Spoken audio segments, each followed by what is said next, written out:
بسم اللہ الرحمن الرحیم الحمد للہ رب العالمین والصلاة والسلام على سید المرسلین وعلى آلہ واصحابہ وازواجہ وذریاتہ واہل بیتہ اجمعین اما بعد فاعوذ باللہ من الشیطان الرجیم بسم اللہ الرحمن الرحیم الحمد للہ الذی انزل على عبده الكتاب ولم يجعل له عوجا قیما لینذر بأسا شدیدا من لدنه ويبشر المؤمنین الذین یعملون الصالحات ان لهم اجرا حسنا۔ حضرات ناظرین کرام، سامعین اعظام، السلام علیکم ورحمۃ اللہ وبرکاتہ۔ خلاصہ تراویح پروگرام کے ساتھ آپ کی خدمت میں حاضر ہوں۔ 15ویں پارے میں ایک سورت ہے، سورۃ الکہف۔ اس سورت میں اللہ تعالیٰ نے اصحاب کہف کا واقعہ اور حضرت موسیٰ اور حضرت خضر علیہ السلام کا واقعہ اور ذوالقرنین کا واقعہ تفصیل کے ساتھ بیان فرمایا ہے۔ لیکن چونکہ اس سورت میں پہلے اصحاب کہف کا واقعہ بیان کیا گیا ہے، اس لیے اس سورت کا نام سورۃ الکہف کے عنوان سے موسوم ہے۔ کہف کے معنی غار کے آتے ہیں، ایسا لمبا غار جس میں روشنی کا بھی انتظام ہو۔ اگر وہ کوئی چھوٹی سی کھوہ ہے اس کو غار کہتے ہیں، بڑی کھوہ ہو، لمبی ہو اور اس میں زندگی گزارنے کے لیے سہولتیں فراہم ہوں، ایسے غار کو الکہف کہتے ہیں۔ نبی کریم صلی اللہ علیہ وسلم کی بارگاہ میں علماء یہود کی شہ پر کفار مکہ، مشرکین مکہ نے نبی کریم صلی اللہ علیہ وسلم سے 3 سوالات کیے تھے۔ چونکہ مکۃ المکرمہ کی سرزمین پر نبی کریم صلی اللہ علیہ وسلم کی برپا کی ہوئی تحریک دن بدن ترقی پذیر تھی، آئے دن الحمدللہ روزانہ تحریک اسلامی سے لوگ متاثر ہوتے اور اسلام میں داخل ہوتے جا رہے تھے۔ کفار مکہ، مشرکین مکہ کی سمجھ میں یہ بات نہیں آ رہی تھی کہ نبی صلی اللہ علیہ وسلم کی ہر زاویے سے مخالفت کر لی، لیکن ان کی تحریک رکنے کا نام نہیں لے رہی،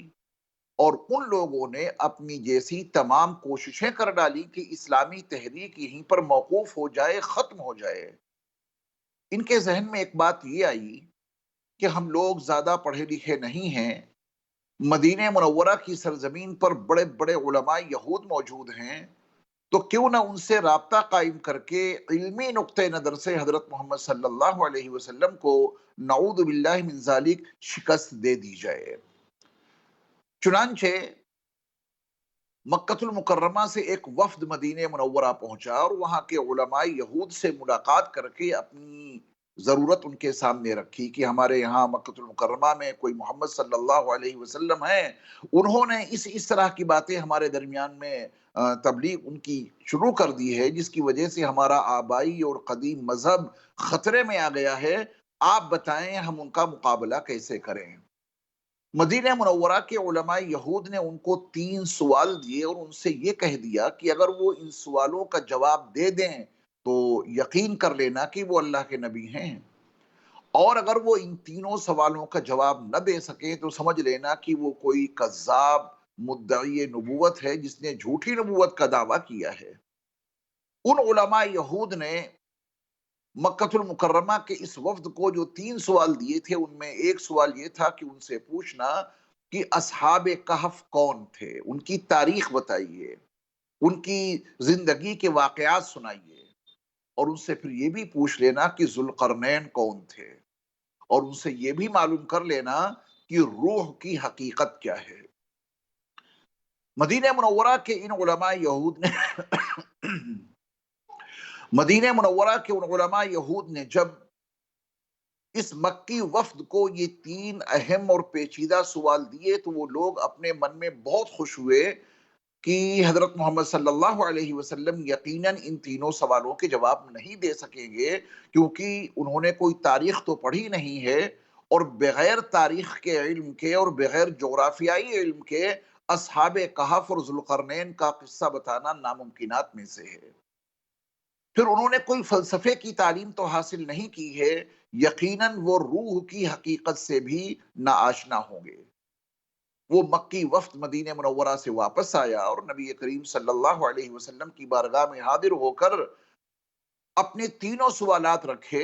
کہ ہمارے یہ تین سوالات ہیں، اگر آپ اللہ کے نبی ہیں تو آپ ان کے جواب فراہم کیجئے۔ نبی کریم صلی اللہ علیہ وسلم پر ابھی تک ان تینوں سوالوں کے بارے میں کسی وحی کا نزول نہیں ہوا تھا، نہ روح کے بارے میں اب تک اللہ کی جانب سے آپ کے لیے کوئی وضاحت نازل ہوئی تھی، اور ابھی تک نہ ہی اصحاب کہف کے بارے میں آپ علیہ الصلوۃ والسلام پر کچھ واقعات کا نزول ہوا تھا، اور نہ ہی ذوالقرنین کے بارے میں نبی صلی اللہ علیہ وسلم پر کوئی وحی نازل ہوئی تھی۔ آپ علیہ الصلوۃ والسلام کو یقین تھا کہ ہمارے اللہ اس سلسلے میں ہماری رہبری اور رہنمائی ضرور فرمائیں گے۔ آپ نے اس وفد سے یہ کہہ دیا کہ تم لوگ کل آئیے گا، تم لوگ کل آنا، اور تمہارے ان تینوں سوالوں کا جواب دے دیا جائے گا۔ لیکن جب کل آ گئی اور نبی صلی اللہ علیہ وسلم پر کل تک بھی وحی کا نزول نہیں ہوا،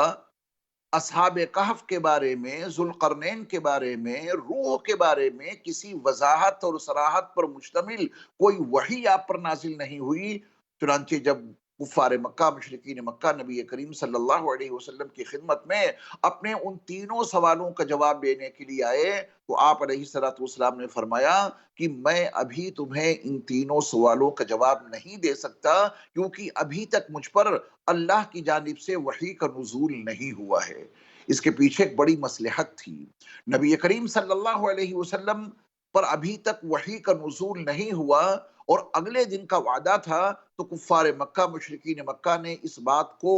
بہت زیادہ شہرت دینے کی کوشش کی کہ ہمارے جو تین سوالات تھے ان کے جوابات حضرت محمد صلی اللہ علیہ وسلم نہیں دے سکے۔ اگلے دن وہ لوگ پہنچے، اور اگلے دن بھی نبی صلی اللہ علیہ وسلم پر وحی کا نزول نہیں ہوا۔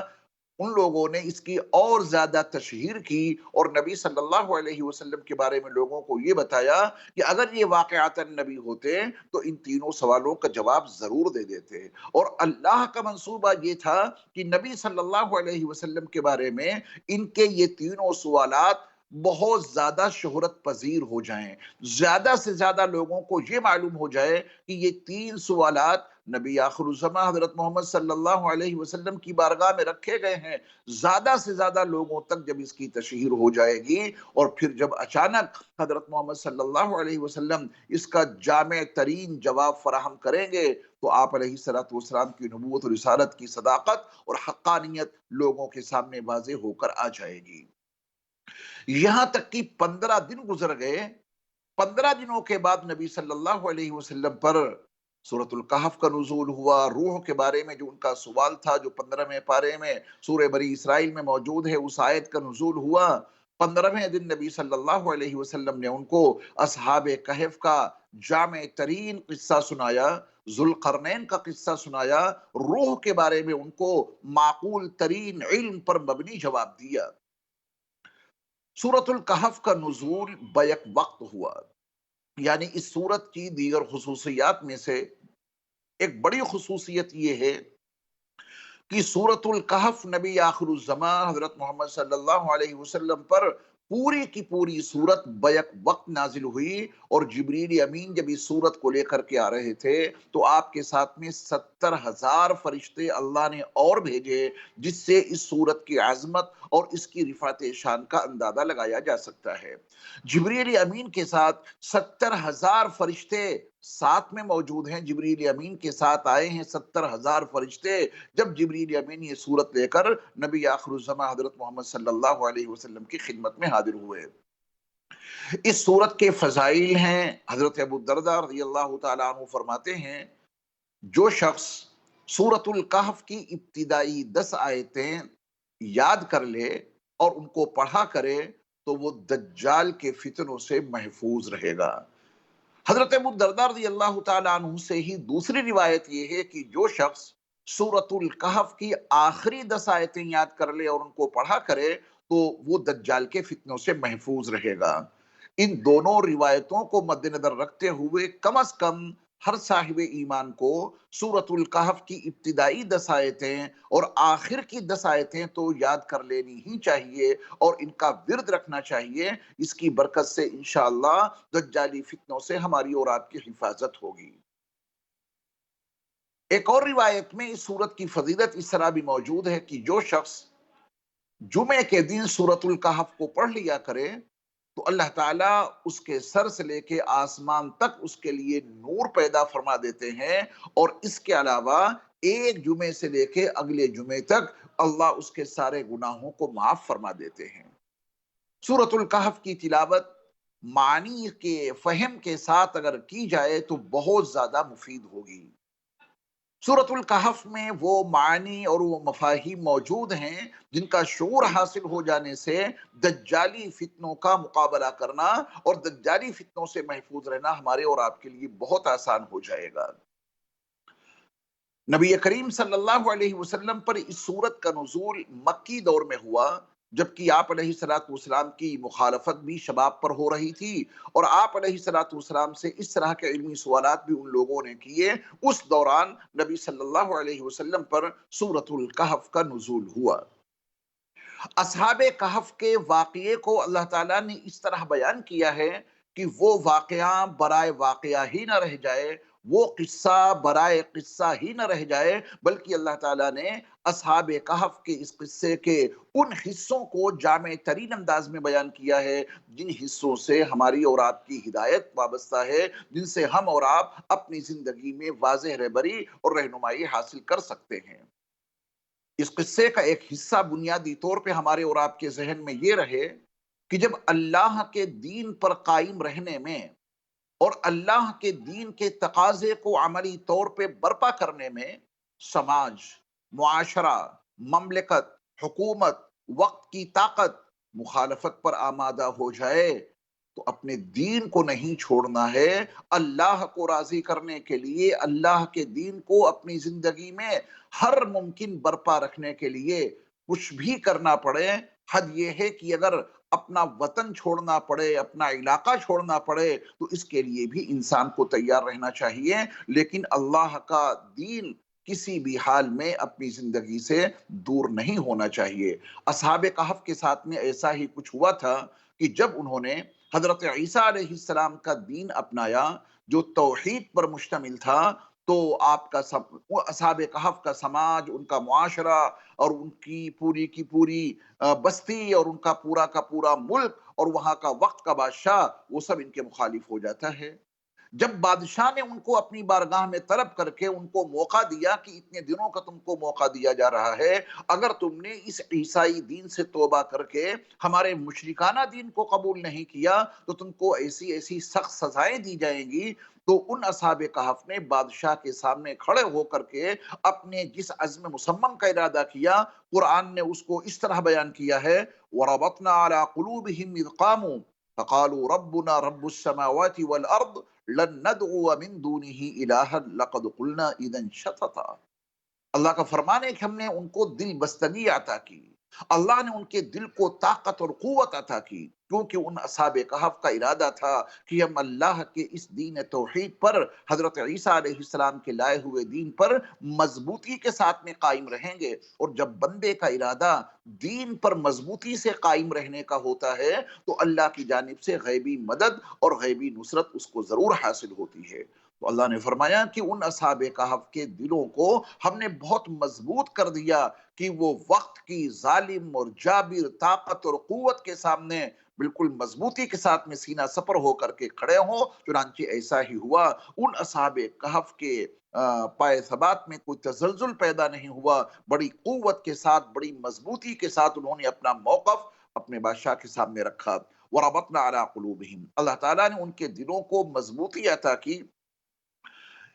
اذ قاموا، جبکہ وہ لوگ کھڑے ہوئے بادشاہ کے سامنے اور انہوں نے بادشاہ کے سامنے اپنے جس عقیدے کی وضاحت کی ہے وہ یہ ہے کہ ربنا رب السماوات والارض، ہمارا رب تو وہ ہے جو آسمانوں اور زمین کا رب ہے۔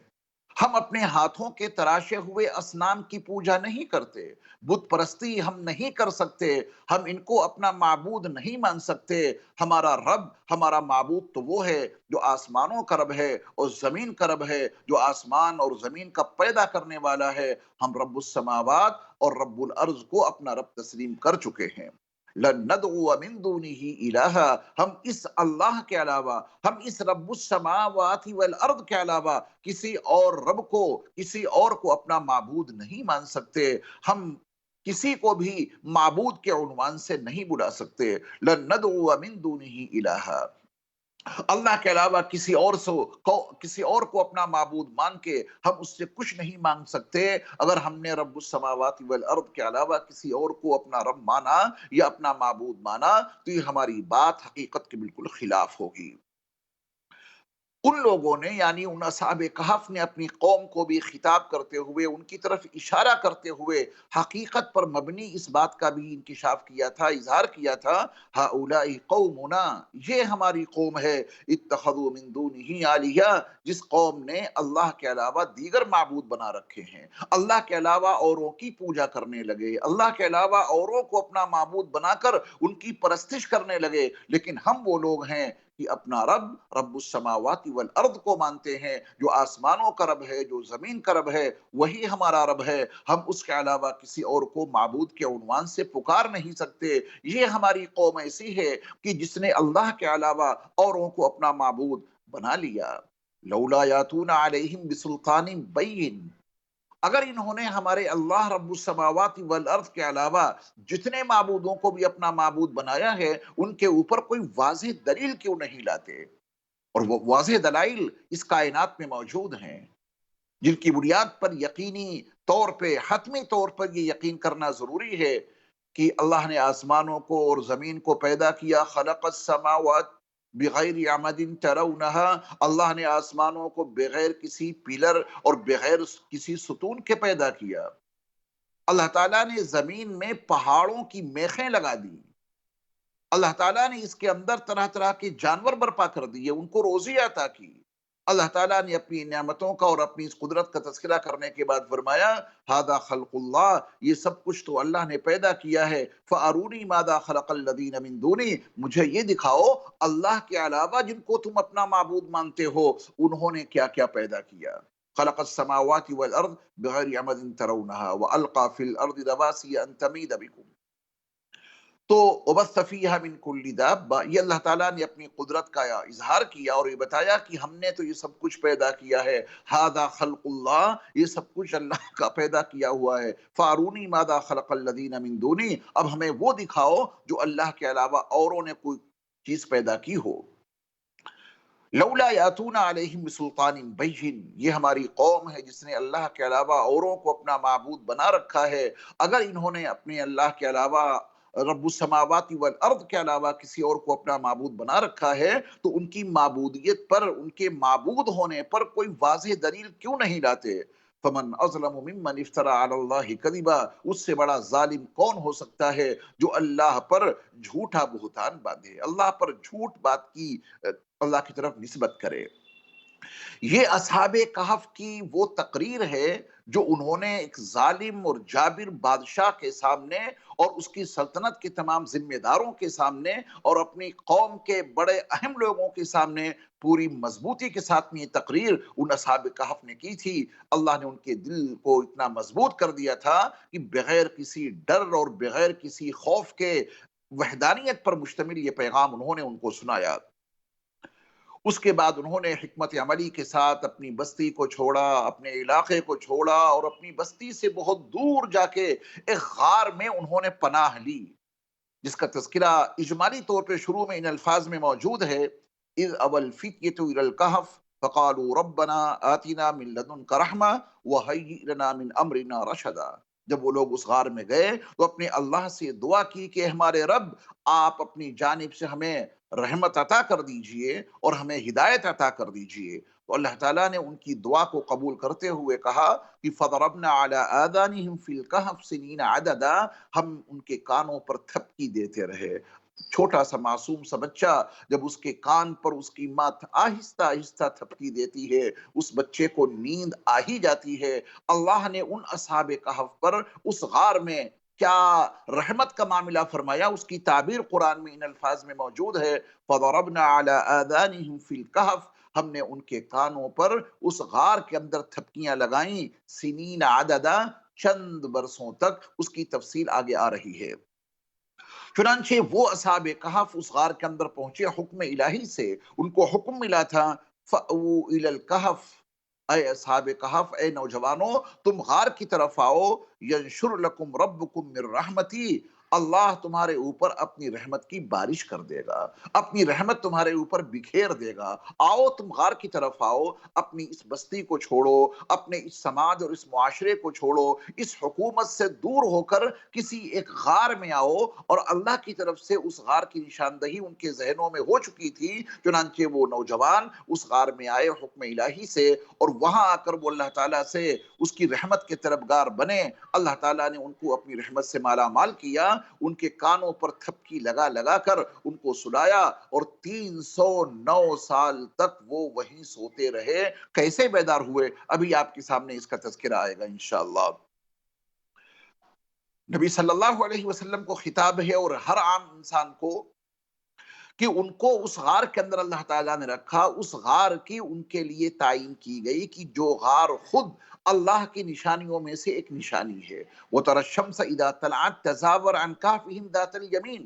وَإِذَا غَرَبَتْ تَقْرِضُهُمْ ذَاتَ الشِّمَالِ وَهُمْ فِي فَجْوَةٍ مِّنْهُ۔ آپ سورج کو دیکھیں گے جب وہ طلوع ہوتا ہے تو اس غار کی دائیں جانب سے وہ مڑ جاتا ہے، اور جب وہ غروب ہوتا ہے تو اس غار کی بائیں جانب سے وہ مڑ جاتا ہے، اور وہ اس غار کے اندر ایک کشادہ جگہ میں وہ اصحاب کہف موجود ہیں۔ یہ اللہ تعالیٰ نے اس غار کا جغرافیہ بتایا ہے کہ اس کا جائے وقوع کیسا ہے۔ جب سورج نکلتا ہے تب بھی سورج کی شعائیں اصحاب کہف کے اوپر نہیں پڑتی، اور جب سورج غروب ہوتا ہے تب بھی اس کی شعائیں ان کے اوپر نہیں پڑتی۔ اندر کچھ کشادگی ہے جس کے ذریعہ سے ان کو ہوا بھی ملتی ہے، سانس لینے کا بھی پورا انتظام ہے، کیونکہ ابھی ان کے اوپر موت نہیں طاری ہوئی، اللہ نے ان کو اس غار کے اندر سلایا ہے۔ اور اللہ نے فرمایا کہ ذالک من آیات اللہ، یہ اللہ کی نشانیوں میں سے ایک نشانی ہے۔ اصحاب کہف کا اس غار کے اندر رہنا، 309 سال تک اس کے اندر سونا، 309 سال تک ان کا وجود اسی حالت پر باقی رہا، ناخون جس حالت میں تھے اسی حال میں رہے، بال جس حال میں تھے اسی حال میں رہے، پورا وجود جس حال میں تھا اسی حال میں رہا، یہاں تک کہ جب وہ 309 سال کے بعد بیدار ہوئے تو ان کو یہ محسوس نہ ہو سکا کہ اتنے طویل عرصے تک وہ لوگ وہاں سوئے ہیں۔ ان کے سوال اور جواب بھی ہیں جس کا تذکرہ بھی آپ کے سامنے آئے گا۔ اللہ تعالیٰ نے اصحاب کہف کو، اس غار کو، اس غار میں ان کے رہنے کو، اللہ کے اس غیبی نظام کو، اللہ نے ذالک من آیات اللہ سے تعبیر کیا، یہ اللہ کی نشانیوں میں سے ایک نشانی ہے۔ یہ غار کہاں ہے، اس کے سلسلے میں، اس سلسلے میں متعدد اقوال ہیں۔ ایک قول جارڈن میں، ملک شام میں، جارڈن میں، اب تو شام کے بہت سارے ٹکڑے ہو گئے، لیکن قدیم شام میں جو اردن بھی اس میں شامل تھا، اسی اردن کو ہم اور آپ جارڈن کہتے ہیں۔ تو اب شام کے جو حصے الگ الگ ہوئے ہیں ان میں سے ملک شام تو الگ ہو گیا، فلسطین الگ ہو گیا، اور اسی طریقے سے جارڈن الگ ہو گیا، جبکہ قدیم شام میں یہ سب ایک تھے۔ تو اب وہ حصہ جارڈن میں آیا ایک قول کے مطابق، تو وہاں کی جو راجدھانی ہے اس سے کچھ فاصلے پر وہ غار واقع ہے۔ یہ فقیر وہاں الحمدللہ 2 مرتبہ حاضر ہو چکا ہے، اور اس غار کے اوپر اس مسجد کے آثار بھی ابھی تک باقی ہیں جس کا تذکرہ قرآن کے ان الفاظ میں موجود ہے، لَنَتَّخِذَنَّ عَلَيْهِمْ مَسْجِدًا۔ انہوں نے اس کے اوپر پھر مسجد بنائی، اس کے بھی آثار باقی ہیں، کچھ پلر باقی ہیں، کچھ محراب کا حصہ باقی ہے۔ غرض یہ کہ ایک قول کے مطابق وہ غار جارڈن میں ہے، اردن کی راجدھانی سے بہت قریب ہے، تو وہاں جا کے لوگ اس کی زیارت کرتے ہیں۔ یہ فقیر بھی وہاں گیا۔ 3 قبریں ایک طرف ہیں اصحاب کہف کی، اور 4 قبریں ایک طرف ہیں، ان کی کچھ ہڈیاں بھی ہیں جو ایک حصے میں محفوظ کر کے رکھی گئی ہیں، اور ہوا کے آنے جانے کے لیے اس غار کے اوپری حصے میں ایک سوراخ ہے جس کے اوپر لوہے کا ایک جال لگا دیا گیا ہے۔ غرض یہ کہ اس ایک قول کے مطابق اردن میں وہ غار موجود ہے جس غار کا تذکرہ قرآن کی اس صورت میں ہے، اور بھی دیگر اقوال ہیں اس سلسلے میں۔ اللہ نے ان اصحاب کہف کی کیفیت کو اس طرح بیان کیا کہ وَتَحْسَبُهُمْ مَيْقَاظًا وَهُمْ رُقُودٌ، جس زمانے میں وہ وہاں سو رہے تھے اے مخاطب، جب اگر آپ اس زمانے میں جا کے ان کو دیکھتے تو تمہیں محسوس یہ ہوتا کہ وہ جاگ رہے ہیں حالانکہ وہ سو رہے ہیں۔ اگر اس حال میں جبکہ وہ اصحاب کہف اس غار کے اندر سو رہے تھے، اگر کوئی شخص ان کو جا کے دور سے دیکھتا تو دیکھنے والوں کو یہی محسوس ہوتا کہ اصحاب کہف تو جاگ رہے ہیں، جاگنے کی بنیاد پہ کسی کی ہمت نہ ہوتی ان کے پاس جانے کی، حالانکہ وہ سو رہے تھے۔ یہ قرآن کا بیان ہے وَتَحْسَبُهُمْ أَيْقَاظًا وَهُمْ رُقُودٌ۔ اللہ نے ان کے بارے میں یہ وضاحت بھی فرما دی کہ وَنُقَلِّبُهُمْ ذَاتَ الْيَمِينِ وَذَاتَ الشِّمَالِ، ہم دائیں جانب اور بائیں جانب ان کو کروٹ دیتے رہتے تھے۔ اللہ نے ان اصحاب کہف کو اس غار کے اندر سلایا، موت نہیں طاری کی، 309 سال تک وہ اصحاب کہف اس غار میں سوتے رہے۔ ذالک من آیات اللہ، یہ اللہ کی آیتوں میں سے ایک آیت ہے، یہ اللہ کی نشانیوں میں سے ایک نشانی ہے۔ ہمارے اللہ نے ان کو اس شان و شوکت کے ساتھ اس غار میں رکھا کہ کوئی دیکھنے والا اگر ان کو دیکھتا تو یہ محسوس کرتا کہ وہ جاگ رہے ہیں حالانکہ وہ سو رہے ہیں، حالانکہ وہ سو رہے تھے۔ اللہ نے ان کے اوپر ایسی کیفیات طاری کی کہ ان سونے والے اصحاب کہف کو کوئی دیکھ کر سونے والا محسوس نہ کرے، بلکہ یہ محسوس کرے کہ وہ جاگ رہے ہیں۔ یہ اللہ نے ان کی حفاظت کا غیبی انتظام قائم کیا تھا۔ اللہ ان کو دائیں بائیں جانب کروٹیں بھی دیتا رہتا تھا۔ یہ کروٹیں خود نہیں لے رہے تھے وہ اصحاب کہف، بلکہ اللہ ان کو کروٹیں دیتے تھے۔ وَنُقَلِّبُهُمْ ذَاتَ الْيَمِينِ وَذَاتَ الشِّمَالِ وَكَلْبُهُمْ بَاسِطٌ ذِرَاعَيْهِ بِالْوَصِيدِ۔ ان اصحاب کہف کے ساتھ میں ایک کتا بھی تھا جو اس چوکھٹ پر اپنے پاؤں پسارے بیٹھا ہوا تھا۔ لَوِ اطَّلَعْتَ عَلَيْهِمْ لَوَلَّيْتَ مِنْهُمْ فِرَارًا وَلَمُلِئْتَ مِنْهُمْ رُعْبًا، اگر کوئی شخص ان کو جا کے اس موقع پر دیکھتا تو اس کے اوپر ڈر طاری ہوتا، خوف طاری ہوتا، روب طاری ہو جاتا ان کو دیکھتے ہی، اور وہ اس کو فوراً دیکھنے کے ساتھ ہی وہ الٹے پاؤں بھاگتا۔ جو شخص بھی جا کے اس زمانے میں ان کے قریب سے گزرتا تھا اس کے اوپر ایک ایسا روب طاری ہو جاتا تھا کہ وہ الٹے پاؤں وہاں سے بھاگتا تھا۔ اللہ تعالیٰ نے پھر ان کو بیدار کیا۔ وہ اپنی مرضی سے نہیں سوئے تھے، اللہ نے ان کو ان کے کانوں پر تھپکیاں مار مار کے سلایا تھا۔ اللہ ہی ان کو اس حال میں رکھے ہوئے تھا کہ دیکھنے والا ان کو بیدار محسوس کرتا حالانکہ وہ سو رہے تھے، اور اللہ ہی ان کو دائیں جانب بائیں جانب کروٹیں دیتا تھا۔ اللہ ہی نے سورج کی شعاؤں سے ان کے وجود کو محفوظ رکھا۔ جب وہ اپنی مرضی سے سوئے نہیں بلکہ اللہ نے ان کو سلایا تو وہ اپنی مرضی سے اٹھے بھی نہیں، اللہ ہی نے ان کو اٹھایا۔ اللہ کا فرمان ہے وَكَذَلِكَ بَعَثْنَاهُمْ، ہم نے ان کو اٹھایا لِيَتَسَاءَلُوا بَيْنَهُمْ، تاکہ وہ آپس میں کچھ سوالات کریں۔ یہاں کتنی دیر ہم لوگ ٹھہرے، وہاں سے بھاگے تھے اپنے شہر سے اور اپنے سماج اور اپنے معاشرے کو ترک کر کے ہم لوگ اس غار میں آئے تھے، لیٹے تو سو گئے، کتنی دیر ہم لوگ یہاں پہ ٹھہرے ہیں اور کتنی دیر ہم لوگ یہاں پہ سوئے ہیں۔ تو ایک نے ان میں سے کہا کہ یہ بتاؤ کہ ہم لوگ یہاں کتنی دیر رکے ہیں، کتنی دیر ٹھہرے ہیں۔ سائل کا سوال ہوا تو ایک نے جواب دیا کہ لبثنا یومن او بعد یوم، جواب دینے والے نے کہا کہ ایک دن نہیں، نہیں پورا ایک دن نہیں بلکہ ایک دن سے بھی کم ہم یہاں پر ٹھہرے ہیں۔ تو ان لوگوں نے کہا کہ اس بحث میں پڑھنے کی ضرورت نہیں ہے کہ ہم لوگ یہاں کتنا سوئے، کتنا ٹھہرے، کتنی رکے۔ ربکم اعلم بما لبثتم، جتنا بھی تم یہاں ٹھہرے، جتنی دیر بھی تم یہاں سوئے، تمہارا رب تمہارے اس سونے کی مدت کو بخوبی جانتا ہے۔ بھوک لگی ہے، یہ سکے اپنے گھر سے کچھ لے کر کے آئے تھے، یہ سکے لو، شہر کی طرف جاؤ، جہاں سب سے پاکیزہ کھانا ملے، جہاں سب سے حلال کھانا ملے، تو وہ کھانا پاکیزہ ہو، حلال ہو، وہ لے کر کے آؤ۔ کسی سے الجھنا نہیں، نرم گفتگو کرنا، کہیں ایسا نہ ہو کہ سختی کی بنیاد پر یا زیادہ سخت بات کہنے کی بنیاد پر ہمارا راز فاش ہو جائے، تمہیں کوئی محسوس نہ کر سکے، تمہارے بارے میں کسی کو کوئی اندازہ نہ ہو سکے، کیونکہ اپنے آپ کو ان لوگوں نے چھپا کے رکھا تھا۔ لیکن ان کو نہیں معلوم تھا کہ زمانہ بدل چکا ہے، وقت بدل چکا ہے، حاکم بدل چکا ہے، بادشاہ بدل چکا ہے، سماج معاشرہ بدل چکا ہے، عقیدے بدل چکے ہیں۔ ان کو نہیں معلوم تھا کہ 309 سال کے بعد یہ بیدار ہوئے ہیں۔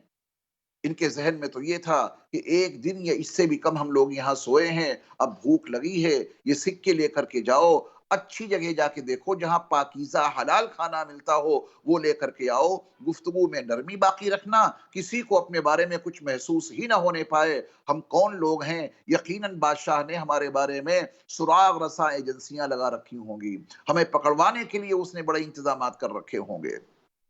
کیونکہ اگر یہ لوگ تم سے واقف ہو گئے، اگر ان کو ہمارے بارے میں پتہ چل گیا تو پھر یہ ہمارے اوپر غالب آنے کی پوری کوشش کریں گے اور پتھروں سے مار مار کر چکنا چور کرنے کی کوشش کریں گے اور وہ پرانے دین میں لوٹانے کی بھی کوشش کریں گے، پھر اس موقع پر کوئی کامیابی حاصل نہیں ہوگی، یہ ان کو نصیحت کی جا رہی ہے۔ اگر وہ تمہارے اوپر غالب آ گئے، تمہیں پتھروں سے مار مار کے چکنا چور کریں گے، تم کو اپنی ملت میں لوٹانے کی کوشش کریں گے، وَلَن تُفْلِحُوا إِذًا أَبَدًا، پھر تم اس موقع پر کچھ بھی کامیابی حاصل نہیں کر سکتے۔ جس مقصد کے لیے گھر چھوڑا تھا، جس مقصد کے لیے اس غار میں آ کے چھپے تھے، وہ سارا مقصد فوت ہو جائے گا۔ بادشاہ وقت کے ظلم، جبر اور استبداد کے سامنے ہمارا پورا مشن بیکار ہو جائے گا، وَلَن تُفْلِحُوا إِذًا أَبَدًا۔ لیکن اللہ کو کچھ اور ہی منظور تھا۔ جب وہ سکہ لے کر کے کھانا لینے کے لیے پہنچا اور وہ پیمنٹ کی تو ان لوگوں نے 309 سال پرانے سکے دیکھ کر کے تعجب کا اظہار کیا اور مختصر یہ کہ وہ بات اتنی بڑھی اور اتنی پھیلی کہ ان کے بارے میں اس وقت کے بادشاہ کو پتا چل گیا کہ یہ وہ اصحاب کہف ہیں جن کے نام تختی کے اوپر لکھوا کر کے اب سے 309 سال پہلے خزانے حکومت میں جمع کر دیا گیا تھا اس تختی کو، ان کے نام یہ ہیں۔ غرض یہ کہ شہرہ ہوا، لوگ ان سے ملاقات کے لیے آئے، وقت کا بادشاہ بھی ان کے پاس آیا جو مسلمان تھا، یعنی کہ حضرت عیسیٰ علیہ السلام کے دین پہ قائم تھا، حضرت عیسیٰ علیہ السلام کے دین کی تبلیغ کرنے والا تھا۔ اس بادشاہ کو حیات بعد الممات کا عقیدہ پیش کرنے میں اور سمجھانے میں لوگوں کے سامنے دقت ہو رہی تھی۔ اللہ تعالیٰ نے 309 سال کے بعد ان اصحاب کہف کو بیدار کر کے اس عقیدے کے سمجھانے میں آسانی پیدا کر دی کہ جو اللہ ان اصحاب کہف کو اس غار کے اندر 309 سال تک سلا کر بیدار کر سکتا ہے، نہ ان کے جسم کو کوئی نقصان پہنچا، نہ ان کے وجود کو کوئی نقصان پہنچا، یہ 309 سال تک اس غار کے اندر اس حال میں سوتے رہے، جب بیدار ہوئے تو ان کے بدن کے اوپر کوئی ایسی علامت نہیں تھی جو یہ بتا سکے کہ اتنا طویل قیام ان کا یہاں ہوا ہے۔ تو وہ اللہ جو ان اصحاب کہف کو اس غار میں 309 سال تک سلا کر بیدار کر سکتا ہے، وہی اللہ دنیا کے تمام انسانوں کو ان کے مرنے کے بعد بیدار کرے گا، ان کو زندہ کرے گا اور ان سب کو اپنی بارگاہ میں حاضر کرے گا۔ تو اس وقت کے بادشاہ کو اس عقیدے کے سمجھانے میں آسانی پیدا ہو گئی، اصحاب کہف کی بیداری ان کے لیے معاون اور مفید ثابت ہوئی۔ ان کی تعداد کتنی تھی؟ تو جو قرآن کا انداز بیان ہے اس کے مطابق مفسرین نے اس بات کو ایک حد تک تسلیم کیا ہے کہ ان کی تعداد 7 تھی اور 8واں ان کا کتا تھا۔ اللہ تعالیٰ نے ان کو 309 سال کے بعد بیدار کیا، وَلَبِثُوا فِي كَهْفِهِمْ 300 سِنِينَ وَازْدَادُوا 9، اور وہ لوگ اپنے غار میں 300 سال ٹھہرے رہے اور اس پر 9 سال کا انہوں نے اور اضافہ کیا۔ یہ قرآن کی ایک تعبیر ہے، اس میں وقت تو بہت لگے گا اگر میں اس کی وضاحت کروں، مختصر یہ کہ دو حساب ہمارے اور آپ کے درمیان میں رائج ہیں مہینوں اور سالوں کو گننے کے لیے، ایک شمسی سال ہوتا ہے اور ایک قمری سال ہوتا ہے۔ تو اگر 309 سال ایک ساتھ میں اللہ بیان فرماتے تو پھر ایک ہی حساب سامنے آتا، اللہ نے 300 سال الگ بیان کیے اور 9 کا تذکرہ الگ سے کیا، وَلَبِثُوا فِي كَهْفِهِمْ 300 سِنِينَ، اور وہ لوگ اپنے غار میں 300 سال تک ٹھہرے۔ یہ شمسی سال کے لحاظ سے ہے، اگر آپ اس مدت کو ناپیں گے تو 300 سال شمسی لحاظ سے ہیں اور 300 شمسی سالوں کو اگر قمری سالوں میں تبدیل کریں گے تو اس میں 9 سالوں کا اضافہ اور ہو جائے گا۔ اللہ نے وہ تعبیر الگ سے بیان کی، وَازْدَادُوا 9، لہذا جو لوگ شمسی سال کے حساب سے اپنے نظام زندگی کو برپا کرتے ہیں، اپنا حساب لگاتے ہیں، ان کے لحاظ سے وہ 300 سال قیام رہا ہے، 300 سال تک وہ اصحاب کہف وہاں ٹھہرے ہیں۔ اور جن لوگوں کے ہاں قمری حساب سے سالوں کو گنا جاتا ہے، قمری مہینے کا وہ حساب رکھتے ہیں، تو ان کے لیے اس میں 9 سال کا اضافہ کر کے 309 سال قیام رہا ہے اصحاب کہف کا اس غار کے اندر۔ اللہ تعالیٰ نے اصحاب کہف کے واقعے کو اس تفصیل کے ساتھ، یہ تو میں نے بڑے اختصار کے ساتھ میں آپ کے سامنے عرض کیا، اس کے چند حصے آپ کے سامنے بیان کیے ہیں۔ اصحاب کہف کا واقعہ اس سے زیادہ تفصیل کے ساتھ قرآن میں موجود ہے۔ اللہ تعالیٰ نے اپنے آخری نبی حضرت محمد صلی اللہ علیہ وسلم پر اصحاب کہف کا ایک تفصیلی واقعہ نازل کر کے ان لوگوں کے اس سوال کا نہایت معقول اور جامع ترین جواب فراہم کر دیا۔ نبی کریم صلی اللہ علیہ وسلم سے ان کا سوال ایک یہ تھا کہ ذوالقرنین کون ہے؟ ذوالقرنین کے واقعے سے پہلے اسی صورت میں حضرت موسیٰ علیہ السلام اور حضرت خضر علیہ السلام کا قصہ بھی تفصیل کے ساتھ میں موجود ہے۔ اس میں دو باتیں آپ اپنے ذہن میں رکھیے اس قصے کے تعلق سے، یعنی حضرت موسیٰ اور حضرت خضر علیہ السلام کے قصے کے تعلق سے تین باتیں ذہن میں رکھیے، دو باتیں اپنے ذہن میں رکھیے۔ کچھ علوم تو وہ ہیں جن کا تعلق تشریع سے ہے، شریعت سے، اور کچھ علوم وہ ہیں جن کا تعلق تکوین سے ہے، کائنات سے۔ تکوینی علوم کا نظام الگ ہے اور تشریعی علوم کا نظام بالکل الگ ہے۔ اللہ تعالیٰ اپنے نبیوں اور رسولوں کو بنیادی طور پر تشریعی علوم کے ساتھ مبعوث کرتا ہے۔ اللہ تعالیٰ اپنے نبیوں اور رسولوں کو تشریعی علوم دے کر ان کو برپا کرتا ہے۔ تکوینی علوم کبھی دے دیے اور کبھی نہیں دیے، یہ اللہ کا اپنا اختیار ہے۔ تکوینی علوم میں سے کوئی علم اگر اس نے چاہا تو اپنے کسی نبی کو عطا کر دیا، ورنہ نبی کی بعثت کا بنیادی مقصد تشریعی امور، شریعت کے علوم ہوتے ہیں جو اللہ سے لے کر اللہ کے بندوں تک وہ نبی اور رسول پہنچاتے ہیں، یہی ان کا فرید منصبی ہوتا ہے۔ حضرت موسیٰ علیہ السلام جن کا زمانہ نبی آخر الزماں حضرت محمد صلی اللہ علیہ وسلم سے تقریباً 1950 سال پہلے کا ہے، حضرت موسیٰ علیہ السلام نے اپنے دور میں بنو اسرائیل کے سامنے خطاب کرتے ہوئے ایک بات کہی تھی، جس میں حضرت موسیٰ علیہ السلام نے واضح کیا تھا کہ اس روئے زمین پر سب سے زیادہ علم والا میں ہوں۔ اور بخاری شریف کی روایت کے مطابق واضح کر دوں کہ یقیناً اس روئے زمین پر اس وقت حضرت موسیٰ علیہ السلام سے زیادہ علم والا کوئی نہیں تھا۔ خود حضرت خضر نے اس کو تسلیم کیا ہے۔ تشریعی امور میں جس کو لے کر حضرت موسیٰ علیہ السلام اس روئے زمین پر برپا ہوئے تھے، یقیناً اس وقت حضرت موسیٰ علیہ السلام سے زیادہ جاننے والا کوئی بھی شخص اس روئے زمین پر موجود نہیں تھا۔ حضرت موسیٰ علیہ السلام نے جو کچھ کہا وہ صداقت پر مبنی تھا، وہ حقیقت پر مبنی تھا۔ یقیناً موسیٰ علیہ السلام سے زیادہ جاننے والا کوئی اور نہیں تھا، یہ بات حقیقت کے خلاف نہیں تھی۔ لیکن اللہ تعالیٰ کا منصوبہ یہ تھا کہ تشریعی امور کے بالمقابل جو تکوینی علوم ہیں، اللہ نے اپنے بندوں میں سے ایک مخصوص بندے خضر کو وہ علوم تکوینی عطا کیے تھے۔ اللہ نے یہ چاہا کہ موسیٰ علیہ السلام ان کے پاس جائیں اور تشریعی امور کے ساتھ، تشریعی علوم کے ساتھ میں جائیں۔ ان کے پاس جو تکوینی علوم ہیں وہ اس سے بالکل ہٹ کر ہیں۔ حضرت موسیٰ علیہ السلام کے پاس جو علوم تھے وہ حضرت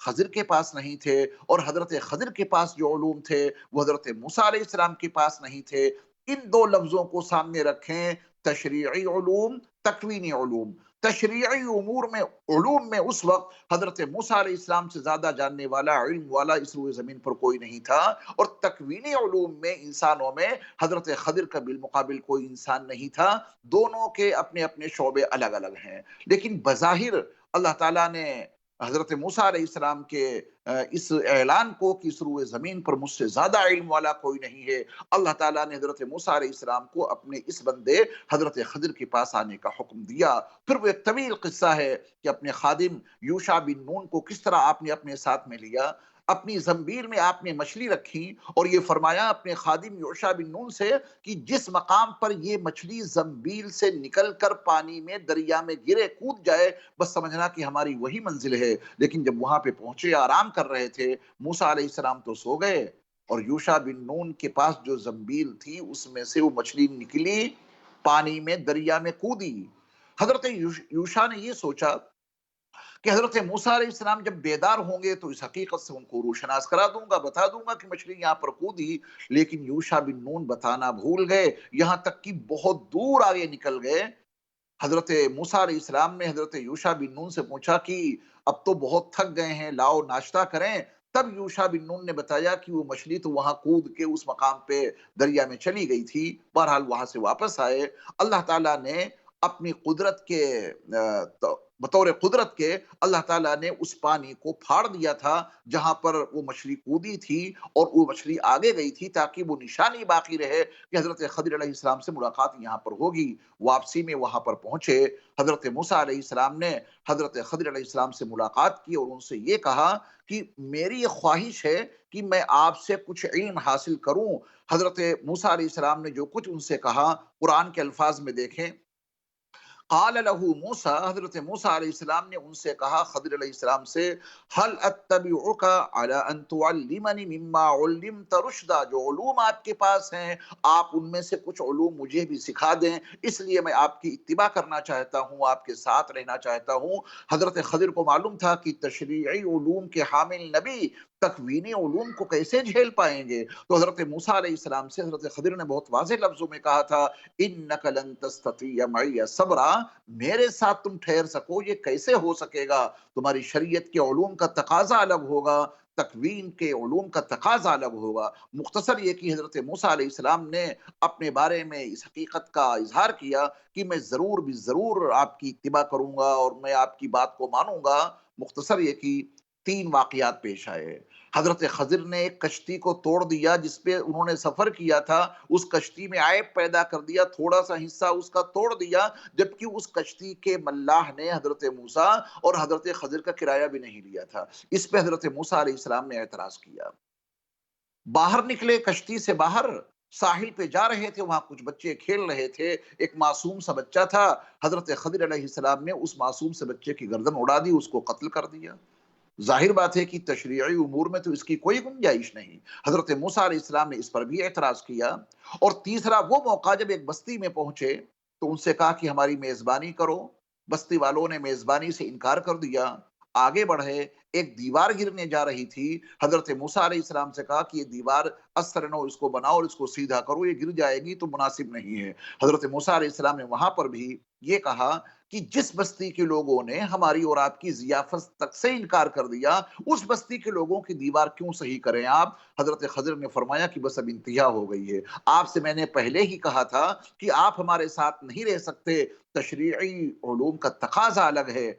تکوینی علوم کا تقاضا الگ ہے۔ حضرت موسیٰ نے ٹوکا، برحق ٹوکا، ان کی شریعت کا تقاضا تھا۔ حضرت خضر نے جو کچھ کیا وہ بھی صحیح کیا، اور آپ نے اپنے ان تینوں کاموں کی توجیہ بیان کر دی ان کے سامنے کہ ہم نے کشتی میں عیب کیوں پیدا کیا، یہ عیب نہ ہوتا تو پوری کشتی آگے بیٹھا بادشاہ لے لیتا، یہ عیب اس ملاح کے حق میں فائدہ مند ثابت ہوا۔